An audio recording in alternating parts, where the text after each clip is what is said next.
Imagine walking into the LSAT in April feeling totally confident, only to see brand new question formats that throw you off your game. Panic sets in. You realize you didn't prepare for the shift toward formal logic questions. Sounds like a nightmare scenario? Let's make sure this doesn't happen to you. First, for those who don't know me, my name is Steve Schwartz. I've been teaching the LSAT since 2005, and I personally increased my own LSAT score from a 152 to a 175. Now, over the past year or so, I've seen how LSAC is subtly but significantly changing the exam.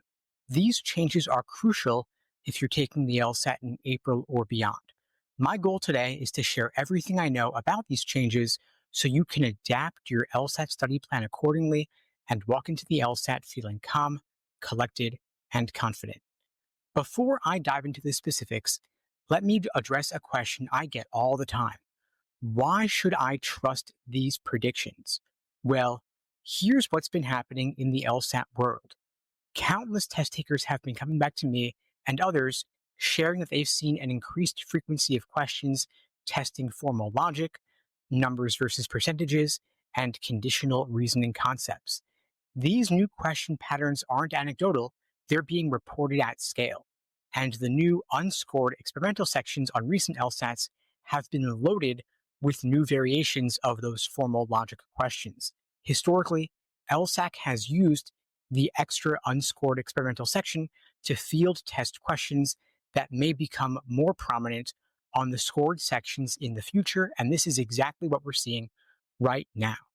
Of course, LSAC has removed the logic games section after the June 2024 LSAT due to a legal settlement, but they still want to test your ability to handle structured, logic-heavy thinking, and that's shifted into logical reasoning. If you don't adapt, you could easily get blindsided. And so, if your LSAT test date is April, June, or beyond, consider this your official heads up. Now let's get into the specifics of what's changing and how you can outsmart these changes. The core change is that over the past year, we've seen more formal logic questions and similar. Typical examples include complex conditionals, where you have multiple if-then statements chained together, questions involving numbers versus percentages, subtle distinctions between absolute numbers and proportional statements, and questions that might involve a couple of conditionals that interlock, requiring careful diagramming to solve quickly. And of course, this kind of reasoning used to appear heavily in logic games and only occasionally in logical reasoning, but now with logic games being removed entirely, LSAC is taking that same logic puzzle skill set and sprinkling it throughout logical reasoning. And so, if you're the kind of student who skips advanced logic concepts when you're studying, figuring, I'll just wing it or I'll just memorize some basic rules, that approach might have worked years ago, but it's not going to cut it now. The proportion of these tricky logic-based questions is climbing, and it's not going away anytime soon. Now, today I'll walk you through the core strategies and best practices I recommend for mastering these new LSAT question trends. If you've got a pencil and paper, take notes. This could save you weeks of trial and error. First, you're going to want to refine your diagramming skills.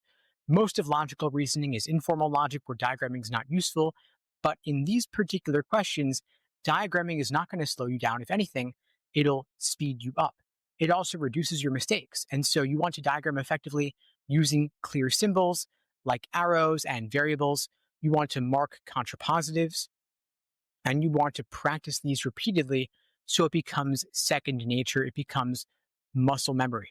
You also want to do a deep dive into the distinctions between numbers and percentages. A major pitfall is to assume that a higher percentage automatically means a high absolute number, or vice versa. LSAC loves to exploit this confusion. So whenever you see statements like 80% of group X or 20% more than last year, take a pause and ask yourself, does this necessarily mean it's going to be a high number, or that it's going to be a significant increase, or could it still be small? For example, is it possible that a high percentage may actually be a small absolute number? You're going to want to dig into previous LSAT questions that specifically test the numbers versus percentages concept. A great example that I love is in Prep Test 117, a question about Clara Schumann. Study how the question is structured and what the answer hinges upon. You also want to conquer inference questions like must be true, most strongly supported. These are one of the most common types of questions, and with the shift in focus, formal logic will be heavily embedded here. Take a look at Prep Test 111 with a question involving inspired musical performances. This question is loaded with conditional statements. It's perfect for practicing diagramming. There's also a great sufficient assumption question in Prep Test 130 about handmade wigs. You want to identify relationships first when you're looking into these kinds of questions. Before you even get into the answer choices, you want to note the relationships within the stimulus. And if you see multiple conditional statements, connect them. Then try to predict the answer. Anticipate logically what must or most likely follows from those statements. That way, the right answer will often jump out at you.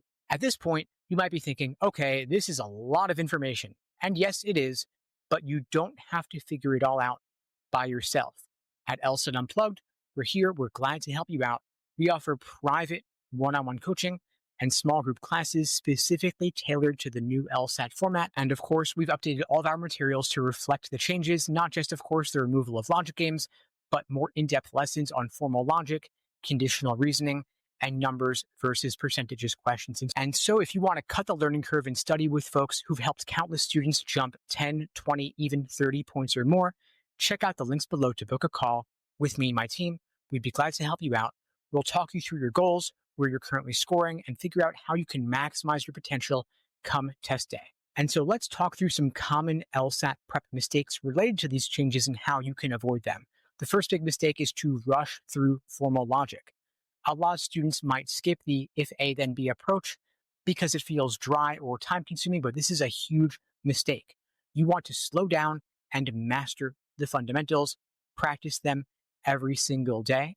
The second big mistake is to over-rely on older, outdated study guides.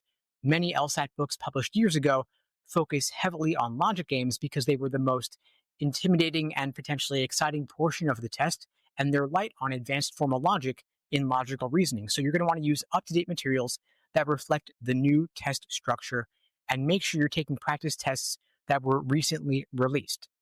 The third big mistake is to neglect the mastery of inference questions. People think sometimes that inference questions are straightforward, but they can be incredibly tricky if you don't see the hidden relationships. So you want to ID the premises, diagram or outline them, and then force yourself to articulate each possible conclusion or connection. Now, one final fourth big mistake here is to ignore timed practice. You can know all the formal logic in theory when you're drilling by type, but under timed conditions, when your adrenaline is pumping, it could be a different story. And so this is why you want to do several timed sections to simulate test day conditions and then pull it all together with full timed practice tests as test day approaches. Now, because these are real changes, ones that can throw some students off, the prepared test takers, and that means you, if you follow this advice, can stand out and get a higher LSAT score. Some people are going to keep studying as if the LSAT never changed. They'll walk in and then later wonder why they got hammered with advanced logic questions. But you'll be ready. The key is to start now. Don't wait until the last few weeks to tackle these question types. So that's the big picture of what to expect for the April LSAT, the June LSAT, and beyond. If there's one thing I want you to remember, it's this. The LSAT is evolving, and you need to evolve with it. Don't rely on outdated tips or minimal focus on formal logic. Instead, lean into the new structure, double down on your study of conditional reasoning, numbers, and diagramming. And if you'd like personalized guidance, check out the links below to book a call with me and my team, and we'll walk you through a personalized plan. Whether you're aiming for a T14 or you just want to make a significant score jump, we'll be glad to help you out. And in the meantime, I wish you all the best and take care.